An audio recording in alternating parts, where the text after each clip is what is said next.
مرد کے لیے بریسلیٹ پہننے کا حکم، کیا مرد بریسلیٹ پہن سکتا ہے یا نہیں؟ اگر کسی کو شوق ہو تو کیا اس کے لیے پہننا جائز ہوگا؟ عبد الرحمن کراچی سے۔ جائز نہیں ہے مرد کے لیے کسی بھی قسم کے کنگن پہننا، ہاتھ میں کوئی بھی زیور مرد کے لیے جو بھی دھات کا بنا ہوا بالکل ناجائز ہے۔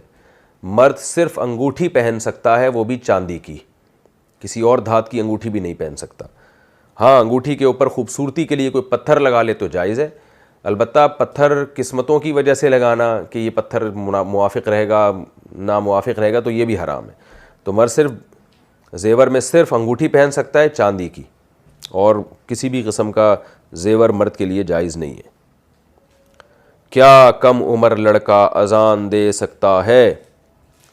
کیا بغیر داڑھی والا لڑکا اذان دے سکتا ہے جبکہ وہ بالغ بھی ہو؟ اچھا کم عمر لڑکا نہیں، بغیر داڑھی والا لڑکا، تو دونوں ہی مسئلے بتا دیتا ہوں۔ کم عمر لڑکا بہتر تو یہی کہ اذان بالغ لڑکا دے، نابالغ کا اذان کہنا مکروہ ہے، ناپسندیدہ ہے۔ البتہ وہ نابالغ جو قریب البلوغ ہو وہ اذان دے دے تو ٹھیک ہے، لیکن بالکل ہی ناسمجھ بچے نے اذان دی تو اس کی وہ کالعدم ہے وہ اذان۔ باقی بغیر داڑھی والا لڑکا اذان دے سکتا ہے۔ دیکھیں اذان دے گا تو اذان تو ہو جائے گی، لیکن اذان شاعر اسلام میں سے ہے، تو اس میں وہ کام جو کبیرہ گناہ کا، کیونکہ داڑھی کاٹنا بہرحال کبیرہ گناہ ہے، علانیہ کبیرہ ہے، تو اس لیے ایوائڈ کرنا چاہیے۔ شاعر اسلام کا کہ حاملین وہی لوگ ہونے چاہیے جن کی وضع خطا بہرحال شریعت کے مطابق، تو اذان تو ہو جائے گی لیکن مؤذن کو یہ کہنا چاہیے کہ آپ داڑھی رکھیں۔ 3 طلاق